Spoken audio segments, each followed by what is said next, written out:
कैसे हो आप सब जन। मैं हूँ आपकी अपनी रोशनी चौहान।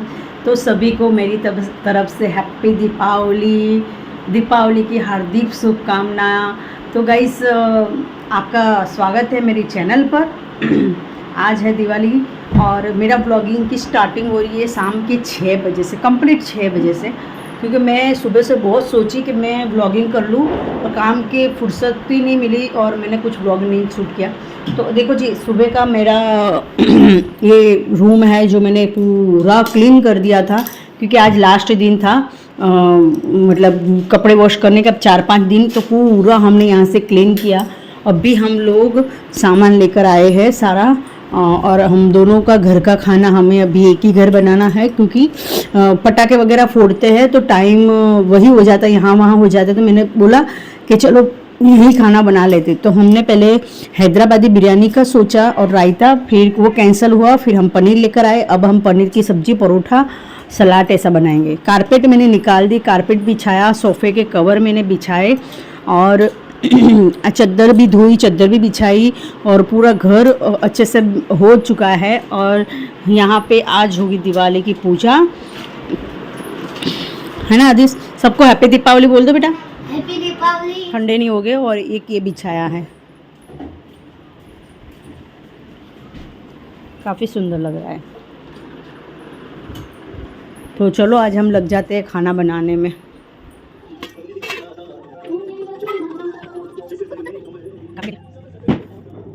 तो गाइस, हमने आदर्श को व्लॉग शूट करने के लिए बोला और आदर्श ने देख लीजिए किस तरह से शूट किया है। उसको हर बार बताती हूँ कि हमें टेढ़ा मोबाइल रखकर करना है, तो उसने खड़ा मोबाइल से ही शूट कर लिया। तो आपको इस तरह से देखना पड़ेगा छोटी सी स्क्रीन से।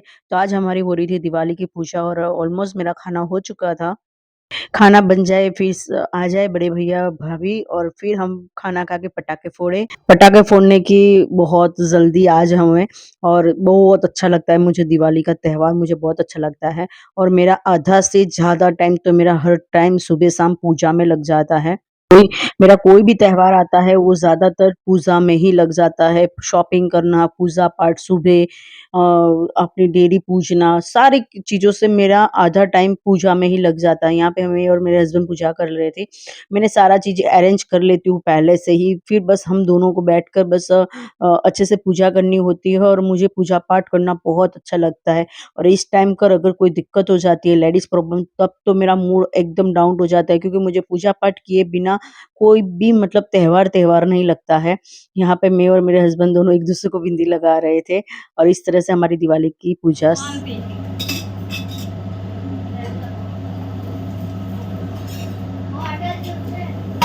थैंक यू बच्चा।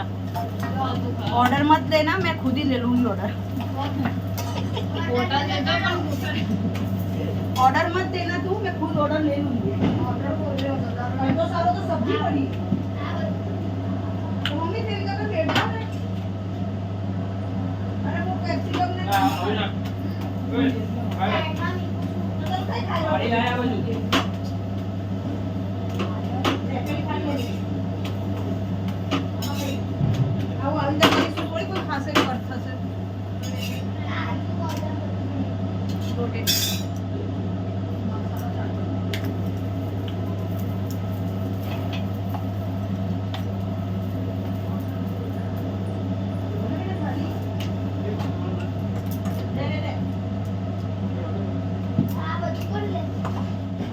और हमें जिस घड़ी का इंतज़ार था वो घड़ी आ चुकी थी। हमने खाना खाने के बाद पटाखे फोड़े और ये मेरा व्लॉग बहुत टाइम के बाद आ रहा है, ऑलमोस्ट 15 दिन होने आए और अब मेरे फ्री हुई हूँ। मैं आपको सारी बातें आगे बताती जा रही हूँ कि मेरा व्लॉगिंग इस बार, मेरा व्लॉग क्यों इस बार लेट हुआ है इतना सारा। और हाँ, जब तक हमारे घर में स्पीकर ना बजे तब तक कोई त्यौहार नहीं लगता। और दोनों बहनों ने एक जैसे ही सूट पहने थे और बहुत हमने मौज की इस बार। या मैं और भाभी दोनों ही फुलझड़ी से दोनों जन हम लोग मतलब खेल रहे थे, मतलब दिवाली एंजॉय कर रहे थे। और इस बार हमने फ़ोन ज़्यादातर हाथ में नहीं लिया और ब्लॉगिंग अच्छे से नहीं की, जिसको जैसे दिया, जिसने जैसे उतार लिया, बस वैसे ही आपके साथ सामने है। और इससे तो फुलझड़ी से मेरे हाथ भी जल चुके थे। उसके बाद हमें बड़े घर पे भी जाना था, वो दिवाली मतलब पटाखे फोड़ने के लिए। पहले हमारे घर पे फोड़े, फिर हम द बड़े पर घर पे गए और हम लोगों ने हमारे घर पे फोड़ के अब हम चले गए थे बड़े घर पर। यहाँ आने के बाद मैंने ना साड़ी चेंज कर दी थी, मतलब चेंज करके आई थी, क्योंकि बस अब मुझे बहुत ज़्यादा मतलब पूरे दिन से पहन लिया ना, तो मैंने बहुत बोर हो चुकी थी। और दिवाली एन्जॉय हमने खूब की, पर आपके साथ बहुत ज़्यादा शेयर कुछ भी नहीं किया, और जिसको जैसा व्लॉगिंग अच्छा लगा उसने ऐसे शूट कर लिया और मैंने आपके साथ वही शेयर कर दिया। तो दिवाली में हमने बहुत एन्जॉय किया। और हमारे जो गुजरात में रहता है एक फालतू दिन जो हर टाइम आ जाता है, वो मुझे बिल्कुल पसंद नहीं है। उस दिन हमें फालतू ही लगता है कि कुछ काम का ही नहीं है, वो हम आपके साथ शेयर कर रहे हैं कि हमने उस दिन क्या किया। ये है हमारा फालतू दिन। सुबह उठ के मुझे त्योहारों पे ना जल्दी उठना अच्छा लगता है। सुबह-सुबह दिए जलाओ, बासी झाड़ू निकालो, आंगनों में पोछा लगाओ, पौधों को पानी पिलाओ, मुझे बहुत अच्छा लगता है पूजा-पाठ। और मुझे ना दिवाली कोई भी त्योहार आता है ना, तो मुझे रात को सही तरह नींद भी नहीं आती है। पता नहीं मुझे बचपन से ऐसा है।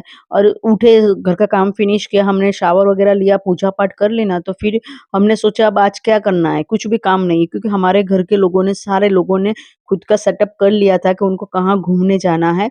और हमने दोनों ने कुछ भी ऐसा सेट नहीं किया था कि हमें कहाँ घूमने जाना है, क्योंकि हमने सोच रखा था कि हमें दूर कहीं पे भी नहीं जाना है, क्योंकि हमने जो नवरात्रि में लोड लिया और उसके बाद दिवाली का लोड लिया, उसमें हम बहुत ज़्यादा ही थक चुके थे और मेरे पेट में हो चुका था स्टोन। ये बात मुझे धीरे-धीरे से सारी चीज़ें पता चली। आपको पता है मैंने नवरात्रि नहीं की थी, तब भी मुझे नहीं पता चला। मुझे लग रहा था कि मैंने काम के भाग-दौड़ में मुझे ये सब हो रहा है। यूरिन इन्फेक्शन, मुझे साइड में दुख रहा है, पर मुझे ये नहीं पता था कि मेरे पेट में स्टोन है। फिर मैंने बहुत फालतू-फालतू की दवाई खा ली, बहुत टाइम मैंने वेस्ट कर लिया मेरे लिए। और मैंने त्योहार मतलब मैंने नवरात्रि मेरी एन्जॉय नहीं कर पाई। उसके बाद मेरा हुआ क्या कि पेट में दर्द तो मुझे हो ही रहा था। जब अभी मैं पैकिंग कर रही हूँ ना, तब भी मुझे पता था कि मेरे पेट में स्टोन है, पर मैंने अच्छे से दवाई नहीं करवाई। जिसने मुझे जो दिया मैंने वही खा लिया। प्रॉपर मैंने पथरी के जो होते हैं ना डॉक्टर, उसके पास नहीं गई। मैंने दिवाली के बाद गई, तो मुझे बहुत ज़्यादा ट्रैवलिंग भी नहीं करनी थी और मुझे बहुत ज़्यादा घूमना-फिरना नहीं था, क्योंकि मुझे श्रद्धा ही नहीं थी कि मैं घूम फिर सकूँ। यहाँ पे हो रहा था हमारा पैकिंग स्टार्ट। हस्बैंड जी ने बोल दिया कि चल कुछ भी होगा, हम कुछ नहीं जानते कि हमें कहाँ जाना है, तू करने लग जा पैकिंग। मैंने बोला कहाँ जाना है वो तो बता दो। बोल रहे कि हम कहीं पे भी चले जाएँगे, पहले हम चले जाते हैं अहमदाबाद। तेरी मम्मी के घर जाने के बाद हम डिसाइड करेंगे कि हम दीव जाना है, दीव सोमनाथ, या हमें माउंट आबू जाना है। तो हमने पैकिंग कर ली। पैकिंग तो मैंने इस तरह से की, क्योंकि मेरे पास मेरे ससुराल वाले कोई भी नहीं था, इसलिए मैंने हर सारे कपड़े वेस्टर्न ही लिए थे। और आज मैंने ये साड़ी भी न्यू पहनी थी, तो मुझे है ना बहुत अच्छा लग रहा था, तो मुझे साड़ी निकालने का मन ही नहीं हो रहा था। कापड़ भी इतना अच्छा प्यारा-सा था और कलर भी मैंने लगभग ये पहली बार ही पहना है, तो मुझे बहुत अच्छा लग रहा था। यहाँ मैं और मेरे हस्बैंड जी दोनों चर्चा कर रहे थे इस हर बात की। मुझे तो ऐसा ही लगता है कि तुमने कुछ डिसाइड नहीं किया और तुम घूमने जा रहे हो ना, तो तुम्हारी टूर एकदम बेस्ट होती है, क्योंकि उसकी फीलिंग ही कुछ अलग रहती है। और यहाँ पे मैंने बहुत सारे कपड़े ले लिए, मुझे सारे कपड़े लेने थे। अब मुझे अच्छा लग रहा है कि अब मुझे थोड़ी-थोड़ी सी परमिशन मिली है वेस्टर्न पहनने की, तो अब मैं सोच रही हूँ कि मैं वेस्टर्न कपड़े लूँगी और कहीं जाऊँगी तो मैं पहनूँगी, क्योंकि मैंने इतने साल कभी भी वेस्टर्न कपड़े इतने नहीं पहने, पर अब मैं पहनूँगी, क्योंकि हस्बैंड जी ने थोड़ा बहुत मतलब कुछ भी मुझे बोला नहीं, तो मुझे लग रहा है कि उन्होंने मुझे थोड़ी बहुत परमिशन दी ही है। तो मैं थोड़े बहुत अब शॉपिंग करूँगी कभी-कभी, और वहाँ जाऊँगी तो मैं मेरी लाइफ़ को एन्जॉय करूँगी। बस मेरी यही रहता है कि मैं मेरी लाइफ़ एन्जॉय करूँगी।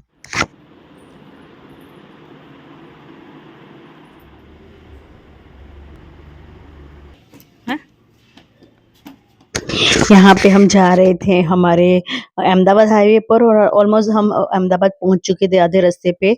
और ये मैं और मेरे हस्बैंड का लुक था आज का, और मैं साड़ी पहन के चली गई और मम्मी बहुत खुश हो गई मेरी साड़ी देखकर। मम्मी को बिल्कुल पता नहीं था कि मैं जा रही हूँ, तो आपको देखना मिलेगा कि हमने सरप्राइज़ कैसी दी।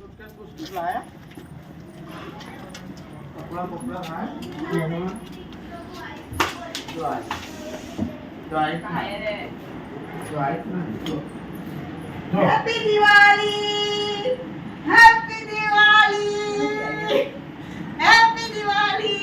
દારો કા જૂઠું સમજશો હું સાચું કહું તો મારું જૂઠું સમજશો બોલો આવો તમે તો કેસેટ બનાવો છો અમારી હું ડાયરેક્ટર છું ને એટલે હા? हैप्पी दिवाली।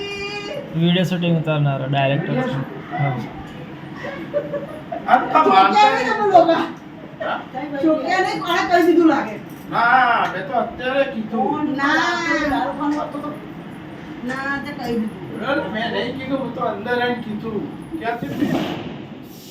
જય શ્રી કૃષ્ણ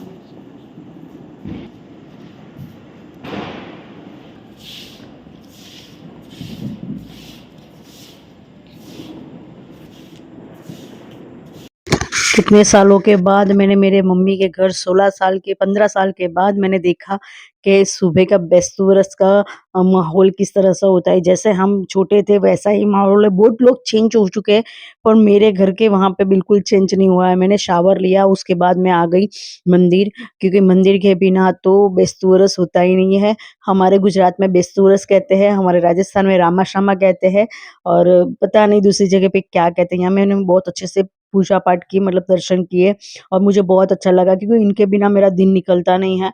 और मैंने बस हमें निकलना था और हमने डिसाइड कर दिया था कि हमें कहाँ जाना है।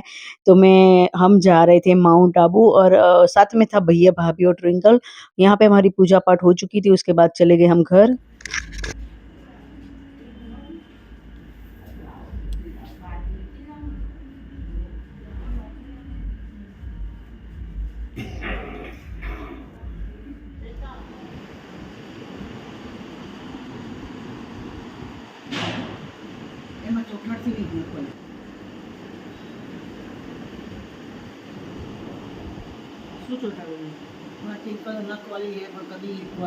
आगे आपको पता चलेगा कि हमने माउंट आबू में क्या किया, कितना एंजॉय किया और हमारा माउंट आबू का टूर किस तरह का रहा।